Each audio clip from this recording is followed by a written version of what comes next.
Were your family supportive when you started blowing up? They were. I shouldn't use the word blowing up. I said, were your family happy when your career started taking off? No, wait, that's even worse. Taking off and then blown up. This is my director's cut.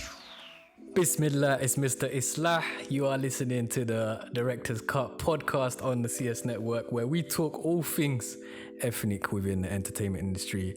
And as always, with the tradition of this pod, every guest gets an intro. In a world where modest fashion was not mainstream, one girl made it mainstream. Her name was Mariah Idrissi. Oh, that was gassed up. That was gassed. Gas levels. What are you Thank saying? you. Thank you for having me Salamu today. alaikum and that. Walaikum salam. This is fun. We've never done like a interview or whatever, a chat together. We've never done a pod at all together. Yeah. So this is the first thing. Yeah, man. Well, welcome to the pod, man, and Thanks. thank you for making time. I know we had loads of technical issues before we started this, It's alright. but she was just sitting there not helping. But that's great. No, I'm joking. Alright, but what I do just to warm up, I'm gonna start off with 3 random questions. Yeah. Okay. All right. So you ready? If you got sent to prison, what would it be for and why? If I got sent to prison, what would it be for? Oh my God, what would I go to prison for? It'd probably be for like self-defense, but it may come under like GBH or something. Raw. I don't know what else. What else would I go to jail for? I don't know. I'm not gonna steal nothing. North London gal right there, yeah, saying she's gonna go to jail for self-defense. Yeah, maybe. I can't think of anything else. You know, I'll give that to you. That's decent. At least you go to prison with a noble reason. Yeah, I'll walk in there with a bop and be like, yep, Yeah, man, I did that. protected myself. I did. Next question, yeah. What's your pet peeve? When people can't take a hint. It's like, oh man, I'm so tired. Yeah, I've got an early start. Yeah, I'm so tired. Oh, so that's what you meant all day. No, Okay, that makes sense now. All right, and that's a wrap, guys. Nah, just like, you get it. I'm joking. Last question. If you could be any character in a movie and live in that reality, who would it be and why? Straight away, Avatar. Oh wow. Yeah. She didn't even think about I that. didn't need to think about that. I would definitely live in Avatar, and I would be in. I mean, I'd like to be a human in Avatar, but you can't breathe. Give me a flashback because I haven't watched Avatar since it came out. So Oh man. you have to. It's like the Matrix, right? You go into the Avatar world. It's not even, let's say another dimension Yeah. or whatever. It's so like in tune with nature, but then it's still futuristic and, there's technology and stuff. I love that fusion, Oh, so you'd be like a big, tall, blue thing. Avatar, yeah. You wouldn't want to be a superhero. And live in that world, and I'm always constantly, I can't even relax for 24 hours. I'm getting calls because this building's burning. It's like, man. Raw. I'm joking. Your true colours are coming out. Guy in prison for GBH. Don't want to be a superhero because you can't be bothered. I just want to live in Avatar and She chill. wants to live in Avatar and chill, bro. Oh my god. Mariah Idrissi, ladies and gentlemen. Let's wind it back here to how we met. Do you remember? Yeah, in the Bernardo's You remember? dinner. I have to admit something, yeah. I did something embarrassing, but I don't think you're gonna remember this. What did you do? Like when I met you, I kind of knew who you were because Samir told me before I was You coming. pretended you didn't. No, it wasn't that. But I sat down in front of you and I said, "Oh yeah, you're Mariam, innit?" You called me Mariam. I called you Mariam. Thank God that went over my head. I was like, Maria. I was like, yeah, Maria. I was like, It's oh, alright. crap. So many people say I get called. Yeah, all types that's the of- only thing I remember. But then I remember in that dinner, Yeah. everyone was older than us in it, and me and you were just giggling at the end of the table. Yeah. Chatting rubbish like a bunch of two little kids. 2 kids, man. I was immediately I feel like we're related, Innit? and then I realized you're not Pakistani. I was like, oh, never mind. But I remember us sitting, and then we were chatting about our mutual friend, like Stefan. Yes, Stefan. AKA Oh my Ashley God, David. did we go that day? Yeah, that was the day. And we saw. That artist, Oh my God. ASAP Rocky. Yes. We saw ASAP Rocky at the hotel. My days. I remember. That was so random. That was so random. I can't believe that's the day I met you. We was acting like we bloody known each other for years. We just walked straight past. I saw a security guard first, and then I see ASAP, and I was like, I didn't see ASAP. It looked like ASAP, and I walked straight past him, and then I looked at you. I was like, bruv, I swear that was ASAP Rocky just standing outside of the hotel, and you was like, do you think so? And I said, I'm gonna Yeah, I kick remember myself if walking I don't. back, So I and literally then- walked back and I literally did this to him. And I looked at him closely and he was like, yeah, what's up? And I was like, oh my God, it is you. That was the most random Yeah. day. That was so Ever. random. And then was we the went most up to meet Stefan, and he was just looking at us like, wait, you guys know each other? I was like, No, flipping not heck. even. I hid behind the wall. Then he opened the door to you. Oh, and yeah, we then I turned to surprised him, and you guys- then he just grabbed me and we started wrestling on the bed. I know. I was like, should I leave you guys alone? Oh my days. That was oh, my funny. days. Shout Yeah, out that's to how we Stefan, met. boy. Yeah, that's how we met. And then since That was then a it's just random been work. We've been Family on stuff, yeah. like abroad trips together. We went to Zanzibar together. Zanzibar, Went to Bosnia. Bosnia together. Yeah. Like, It's not about the time you know someone, it's the experience, you know? that's what I'm saying. Man's an experience out here, fam. So obviously you were known, or you are known as the first hijab wearing model for H&M when it started. And then since then you've been doing loads of other kind of brand work and stuff, and like your career's been rocketing, mashallah, alhamdulillah. Was there a snowball effect to modeling with hijab on, whether it was negative or positive? Talk about that with me. That definitely triggered. That was the moment that, you know, kicked everything off for me, because before that I didn't even use Instagram. Like I had a private Instagram, just throw up pictures whenever I felt like, a few hundred followers, that was it. So then when that moment happened, my entire career in fashion happened as well from that moment. And I appreciate it, man.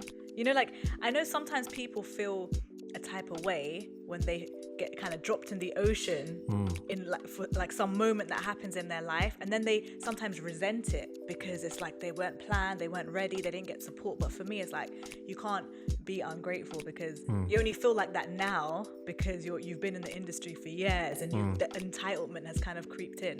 But for me, it's like, now, even if I felt like I was dropped in the middle of the sea, I still appreciate it, because no one knew that was going to happen.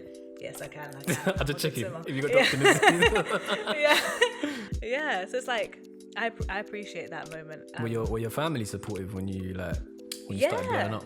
They were I shouldn't use the word blowing up. I said, were your family supportive when you became a hijabi model blowing up? Yeah. You just blew up everything. Let's reword that. Were your family happy when your career started taking off? No, wait, that's even worse. Taking off and then Taking blown off. up. No, You know what I'm trying to say? No, it was, they were supportive, definitely. I think also they didn't expect much to come off of it either. So it was just like, yeah, go for it, you know, keep doing your thing, and then 5 years in, it's like, wow, I've been self-employed for 5 years. This really mashallah. did, yeah. Yeah, because for those people that don't know, your father's Moroccan, Yeah. and your mother is from is Pakistani. Yeah. So you got a mixed heritage right there. So Yeah. was your father reacting to it a certain way? Was your mother more supportive? Was your father like laid back, or like? They're both chill. So my dad's a very liberal Muslim, basically. So he didn't have no like religious, you know, comments or issues with what I was doing from that perspective. And my mum, she grew up in this country, so, you know, even though she is more practicing, she still has like an open mind, you know. So she just saw it as, well, you know, as long as it's all respectable and you're not going to any weird parties. Everyone in the industry gets negative effects or like trolling or whatever like that. But in any aspect, did you get a negative snowball effect? Do you know what's funny?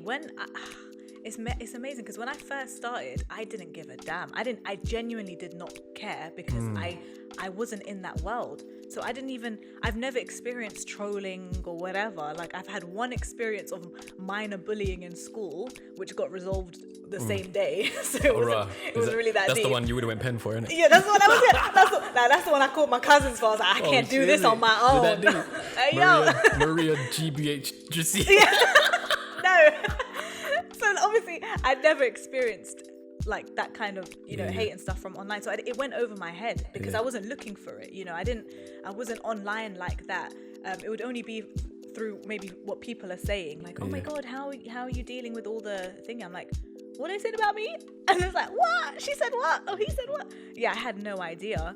And it's funny, because now 5 years in, we do take notice, but I think the reason we take notice is because we kind of have to, because you know, we were talking about this before, like it's not just about ignoring something when it's actually affecting you in real life. So, you know. Because there are like celebrities out there, like I know, for example, Tom Hiddleston, the actor who plays Loki, right?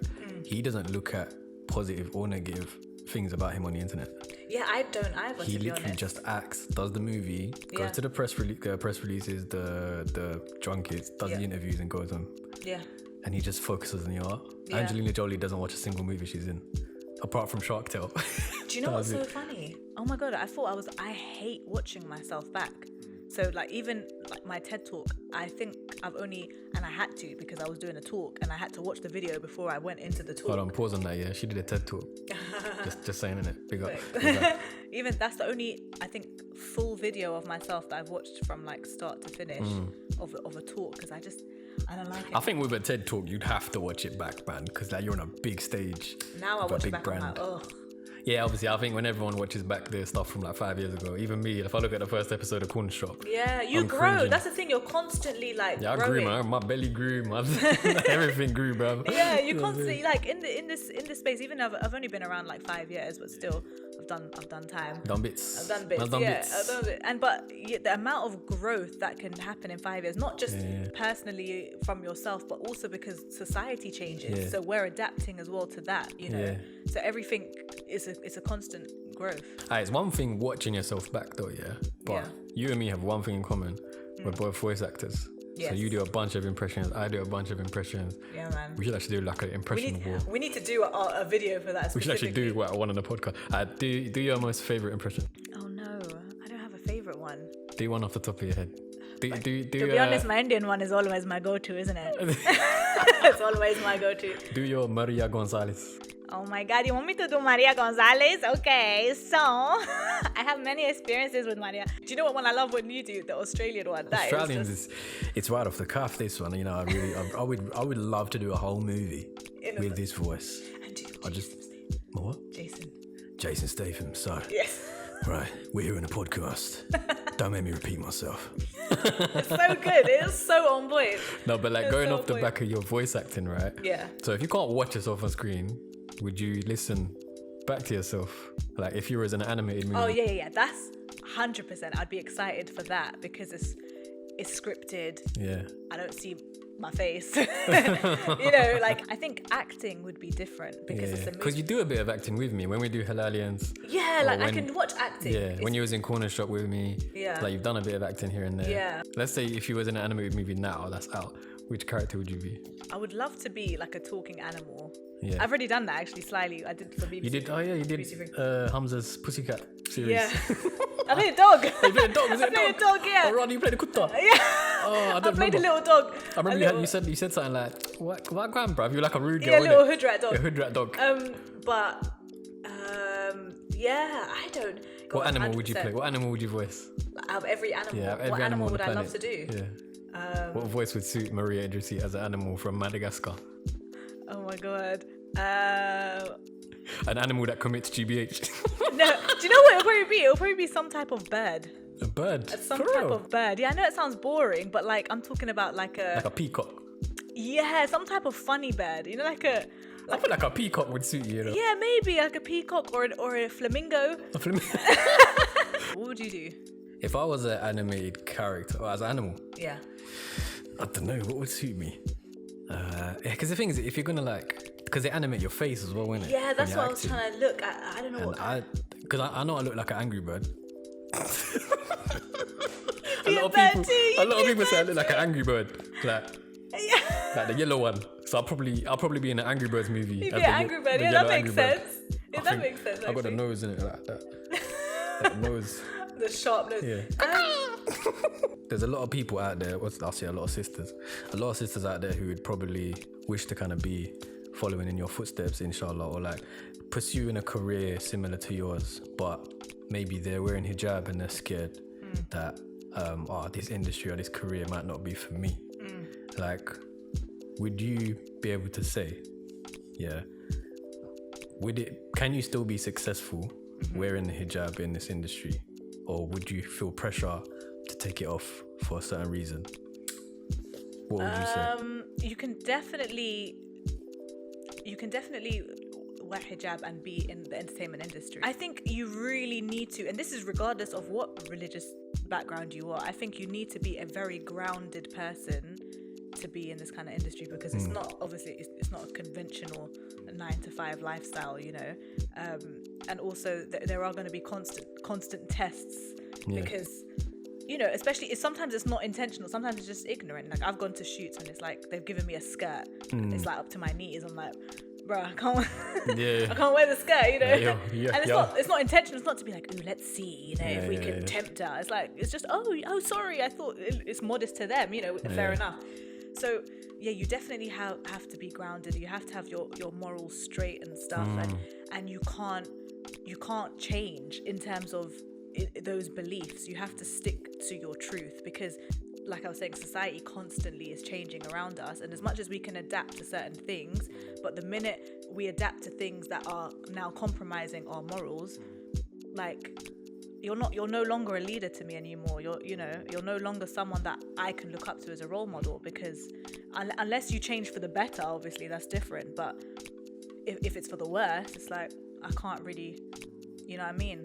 I can hear you out and stuff, but I won't rate you the same. Yeah, okay, I hear you. You know, but, like, just, I mean, obviously we slip up. It's about snapping back again. That's, you know, people do slip up and they come back again. It's about that always being in a conscious mindset where, like, if you feel, forget even appearance and stuff, because in the grand scheme of things, that's not maybe as deep as other things that are morally compromising. So, you know, you just need to always remember to snap back again, because me personally, like, obviously being Muslim in the acting industry, TV industry, film industry, like, I just try to carry my Islam wherever I go. Like, if I'm on set, I'll make sure that there's a place for me to pray, and I'll make sure I ask for it. I'll make sure that it's a demand that's there. I don't want to sacrifice my Islam for my work, because it's Allah that put me there in the first place. Exactly. You know what I'm saying? I woke up that day to go to set because He allowed me to wake up. He allowed you, So that's kind of my thing. But obviously, like, wearing hijab, I can see it as I understand it could be a challenge being on camera and stuff, and like social media being an influence, because, like, let's face it, man, you go on Instagram, it's all like majority of it is a lot of bloggers, you know, posting like X amount of pictures or whatever, so the influence can kind of creep up to you. Yeah, because you can get tempted, because if everyone, again, in society now has made this style acceptable, but internally you feel like it's not. It's all about how you feel inside, because, I mean, I've, you know, not mentioned this or whatever, I've been in situations where someone might have said or was very strong about a certain thing, and then it's like, oh, rah, you don't care about that, no, it's not that deep to you no more, all of a sudden, you know, after years. And it could be just genuine change where you just, you know, it's not even that deep. It's just like, yeah, you know, I was maybe a little bit more stricter in certain things I didn't feel I needed to be. So sometimes it's that, you know, you make excuses for your people, but sometimes it could be just cracks of weakness. And that's what I was saying, it's dangerous, because then people put everyone up on a pedestal when they've got a certain number of followers or influence, and it's like, well, if that person is, as my dad says, like blowing with the wind, like you're just flapping around, then what does that mean? All those people are just flapping around with you. That's you know what I mean? We can't be leading as Muslims in that way. So stemming off what you're saying, like, obviously when you're in a modeling industry and whatnot, but then social media is like another kind of part of the package that comes forward. Do you get affected when let's say you don't have as much followers as next man, or you don't have as much engagement as next man? Does that bother you, or do you think, you know what, like, I got my career and this is what I'm doing? Or does it make you depressed? Does it affect you? Like, it used to. I think it used to, because I didn't understand. Like, I was doing so much work, sometimes more than people with 10 times the amount of followers I had, and it was like, for some reason my numbers weren't matching to what I was doing in real life. But then I was like, wow, there's so many people like that. You know, I've got friends that are huge actors, like multi-millionaires, that have got a fraction of followers in comparison to someone else who's only known online, you know. So that's when I realized, I need to not care about that stuff. It's about knowing what your end goal is, you know. Obviously social media is a part of kind of it's like a tool. It's a tool, you know, but it shouldn't be the only thing you depend on. You know, it shouldn't make you feel like pressured that you have to give more attention to that than your end goal, because that's the distraction, you know. That's how people fall off. Now I don't really care as much, because I would rather be slow and steady. And you know what's so interesting as well? Go on, deep it. I had loads of like mini like epiphanies this year during the lockdown. So like one of those, the moments that I had was, I just was so grateful that God almost did kind of slow down the process, you know. Like, okay, initially it's like I went from 0 to 100, you know, but then once I got there, it was like, okay, now you're gonna build, and you're not gonna build like that, because then you know, one way down kind of thing. So I feel really grateful that it has been a more slow and steady kind of progression, and also it gives people time as well to see that I have been consistent in the things I say, the way I talk, you know. Of course, again, we're always changing and growing and stuff, but generally speaking, one of my good friends, she's like, I love you, you're so consistent. And I didn't get it. I was like, consistent? I was like, thanks. Is that the new compliment these days? She's like, no, it is. It's a good compliment. There's a lot of people not consistent. So that I started to be really grateful for, because it's almost like a protection from Allah by having a more slow and steady progression, because as I said, we're learning and growing. So all the mistakes that I've maybe made in the past or whatever, rather than it being on a global scale where the whole world is watching me fall and stand up again, which, okay, and for some people it's fine, but for me, I'm not gonna lie, I do care. You know, I know some people like, I don't care, but I think as Muslims there is a certain element of care, because otherwise what makes us different to animals is that we have shame. Trust me, I went to the zoo once and I saw tigers getting up to no good. Trust me. That's the difference between us as humans and animals. We have a concept of shame in us, you know, and it's only by force that people tell themselves, I don't care, and they have to tell themselves, because instinctively we do care a little bit about, you know, how we're represented, what people think of us, and I don't think there's anything really wrong with that, unless it's affecting you. And I think it kind of does a reverse effect on yourself, because if you're like, I care about the representation I'm putting forward for people to see me as, but then it also makes you become a better person, because it's like, let's just say, for example, wearing hijab, right? So if you've got the hijab on, you know that you're representing Islam through the way you're hijab. If I'm rocking my beard and I've got my clothes cut to my ankles, I know I'm representing Islam. You know what I'm saying? Yeah. So I would be conscious of that, and then move forward knowing that, okay, like, let me try not to slip up for myself, and because I don't want other people to see, you know, not in there like, oh, let me not slip up in public and let me slip up privately. That's not what I mean. But like, you know, by consciously making that effort, thinking, I am being watched by other people and I am being considered as a role model, then you kind of, you better yourself indirectly. Does that make sense? It definitely, but that's exactly what happened. Because even I was saying, it was funny when the H&M thing happened, like, obviously I wore hijab for years before that, but there was no pressure. Like, no one in my family really wears the hijab except me and my mum. So there was no like external kind of eyes on me, where it's like, if I took it off one day, it's like, oh my God, I wasn't in the public eye. I wasn't amongst friends and family who cared. And then when that moment happened, I was like, well, damn, I gotta keep this on now, for real. You're taking that off now, man.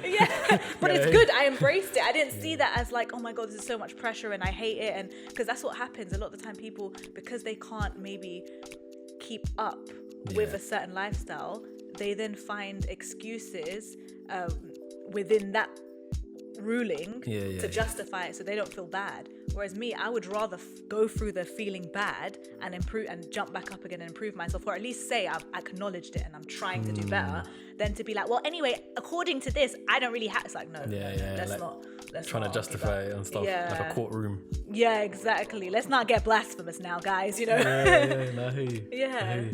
What would be your dream kind of thing to do outside of modeling? Because I know acting is one thing, but what's like your dream gig?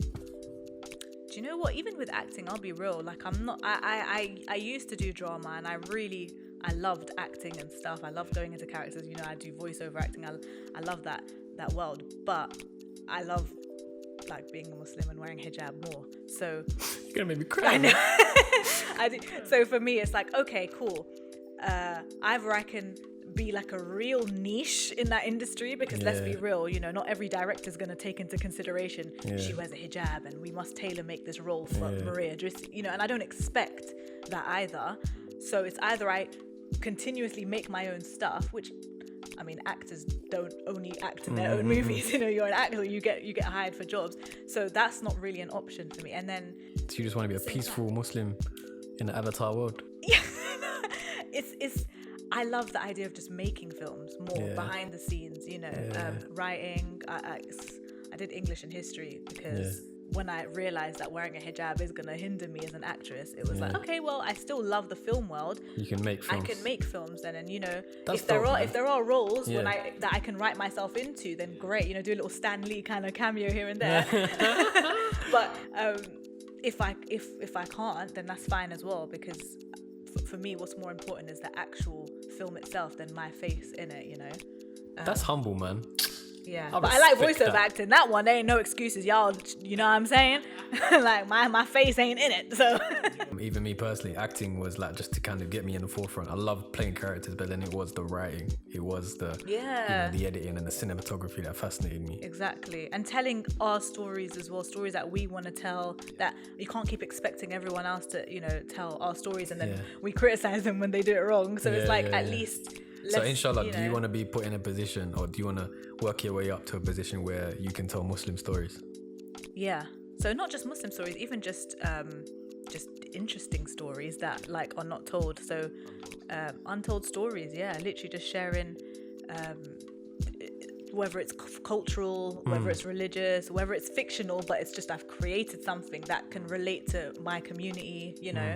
Fantasy, I love fantasy, so I think my space is definitely like family, and you know, if it's drama it would be more telling real stories. But in terms of the fictional side of stuff, I always think like for the youth, because I've got younger brothers, so I'm always like this would be sick for them, you know. That's dope, man, because it keeps you conscious, innit? That's conscious. Cool. To wrap it up, where can everyone find you? So Mariah Idrissi, Instagram. I just deleted my Twitter, so I've got a new one now, so you guys can start following that. GBH someone on Twitter. And on that note, it's a wrap. So, sick. That was sick. That was so lovely, short and sweet. Do you know what? I'm going to